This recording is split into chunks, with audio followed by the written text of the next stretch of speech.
The motorcycle's engine roared to a stop just inches from 8-year-old Zara's lemonade stand, sending plastic cups flying and splashing the carefully prepared pitcher across the sidewalk.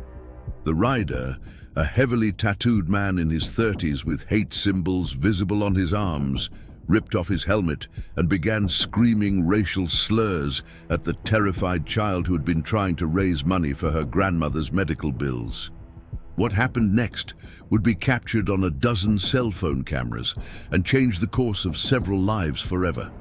But none more dramatically than when former UFC champion Ronda Rousey emerged from the coffee shop across the street. If this scene is already making your blood boil, drop a in the comments so I know you're with me on this incredible journey. And if you haven't subscribed yet, do it now, because what Ronda does next will restore your faith in humanity and show you why sometimes heroes appear exactly when they're needed most. This isn't just another viral video story. This is about standing up for what's right when it matters most.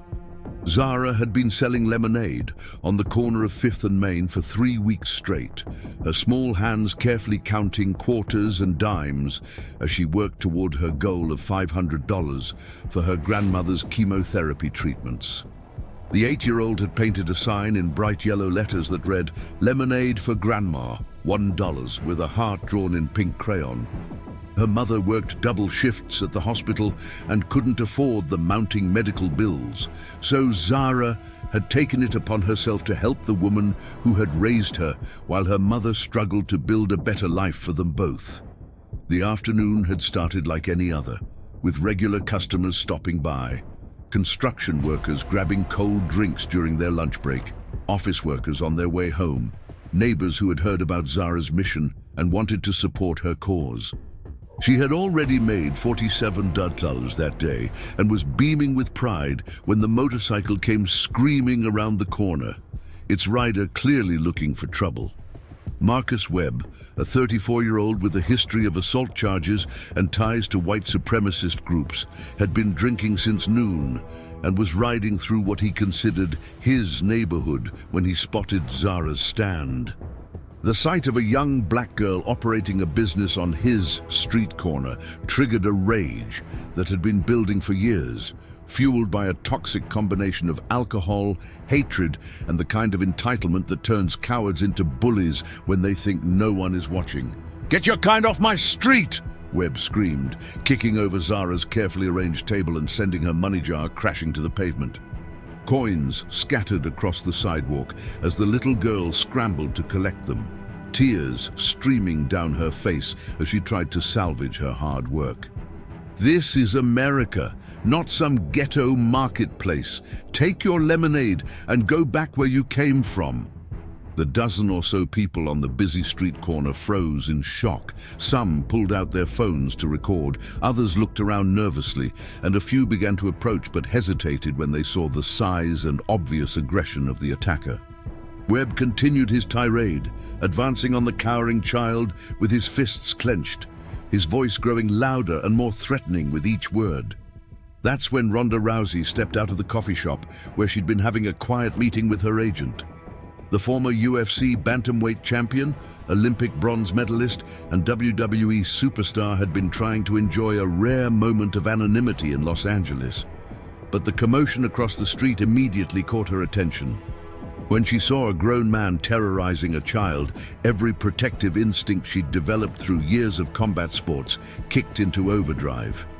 Ronda didn't announce herself or issue warnings. She simply walked across the street with the fluid, purposeful movement of someone who had spent her entire life preparing for moments exactly like this. Webb was so focused on intimidating Zara that he didn't notice the approach of one of the most dangerous women on the planet until she was close enough to smell the alcohol on his breath. "Hey," Ronda said quietly, her voice carrying the kind of calm authority that made Webb spin around in surprise. "I think you need to step away from the little girl." Webb's alcohol-addled brain took a moment to process what he was seeing. When recognition finally dawned, his expression shifted from confusion to a sneer of misplaced confidence. Well, he slurred, "if it isn't the has-been fighter." What are you gonna do, tough girl? This is none of your business.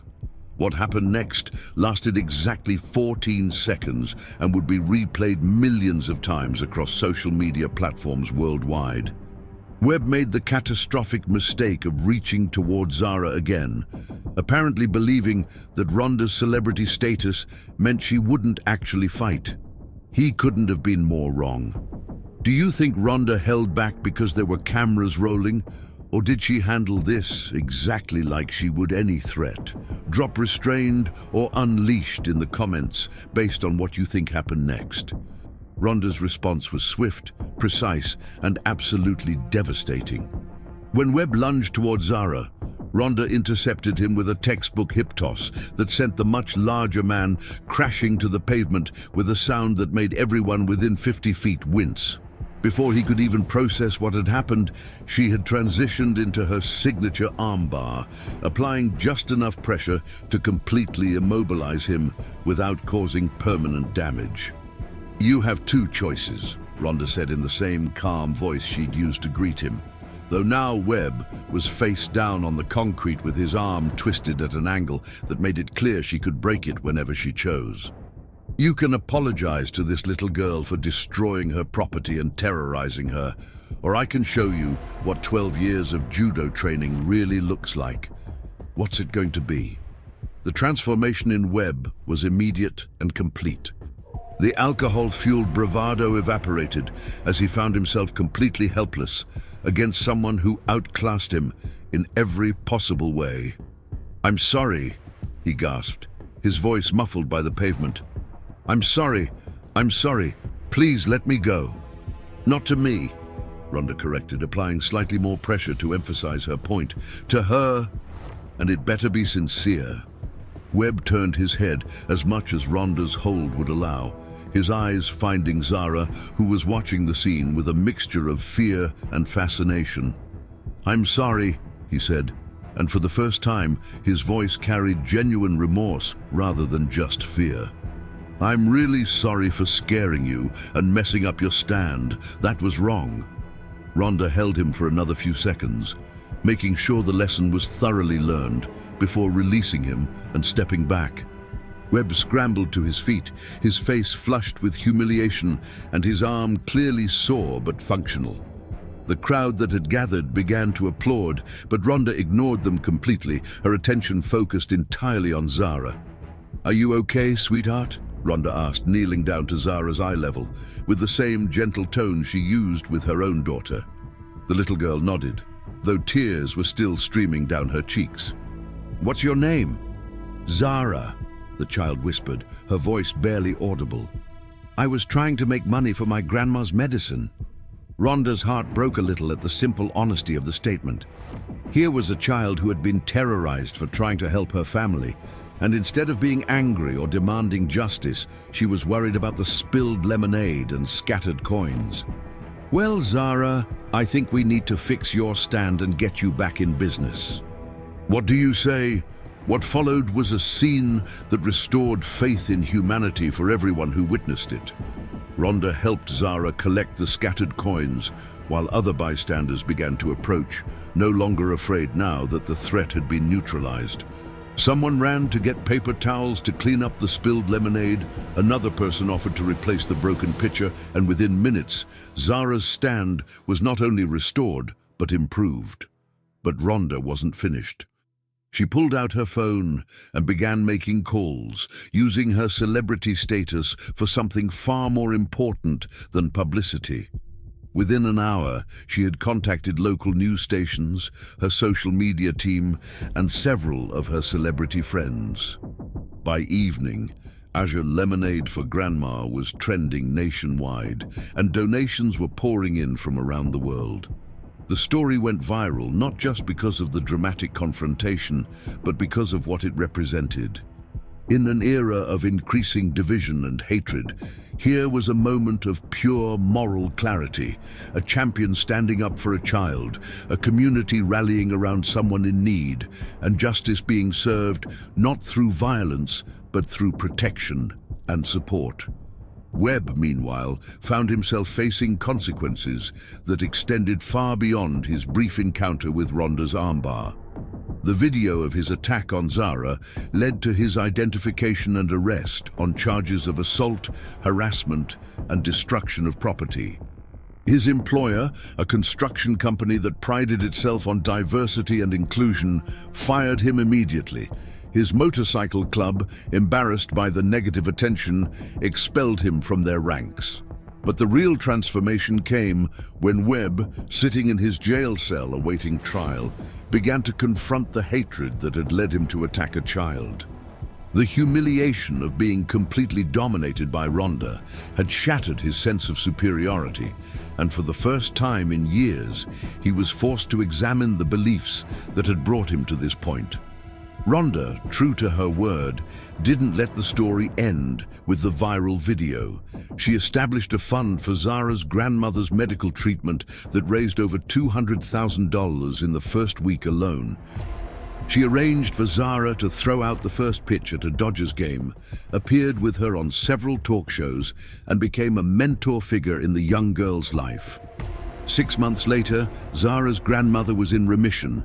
The family had moved to a safer neighborhood, and Zara had started a small business selling lemonade at local events with Ronda's help and guidance. The 8-year-old had learned that sometimes heroes really do appear when you need them most, and that standing up for what's right can inspire others to do the same. Webb, after serving his sentence and completing court-mandated counseling, reached out through his lawyer to apologize again and to make a donation to Zara's fund. He had begun working with organizations that help people leave hate groups, using his own story as an example of how quickly hatred can destroy a life and how much courage it takes to change. The incident became a case study in conflict resolution, showing how strength used to protect rather than intimidate can create positive change that ripples far beyond the initial confrontation. Ronda had used her skills not to humiliate or injure, but to create a teachable moment that transformed multiple lives. A year later, at Zara's 9th birthday party, Ronda was there as an honored guest, watching as the little girl who had once been terrorized for trying to help her family now confidently spoke to a room full of supporters about her plans to expand her lemonade business and help other families facing medical crises. "Ronda taught me that being strong isn't about hurting people," Zara said in a speech that brought tears to everyone's eyes. "It's about protecting people who can't protect themselves. And sometimes the strongest thing you can do is help someone else be strong too." The story of that day on 5th and Main became more than just a viral video.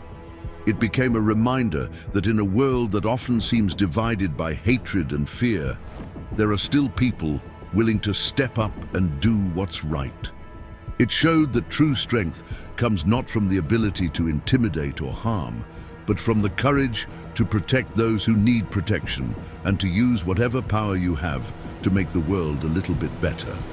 Ronda never sought publicity for her actions that day. She simply saw a child in need and responded with the same instincts that had made her a champion in the octagon. But the impact of those 14 seconds of intervention created ripples that are still spreading, inspiring others to stand up against injustice and showing that sometimes the most important fights happen not in arenas or rings, but on street corners where children are trying to help their families. The lemonade stand that started as one little girl's attempt to help her grandmother became a symbol of resilience, community support, and the power of standing up for what's right. And it all happened because a champion recognized that her greatest victory wouldn't come from any title belt or trophy, but from using her strength to protect someone who needed a hero. Have you ever witnessed a moment when someone stepped up to protect a stranger, or have you found the courage to intervene when you saw injustice happening? Share your story in the comments below. Sometimes the smallest acts of courage can create the biggest changes, just like Ronda showed us that day, when she proved that true champions fight for others, not just for themselves. This story is a work of fiction, inspired by real acts of courage and community support that happen every day when people choose to stand up for what's right.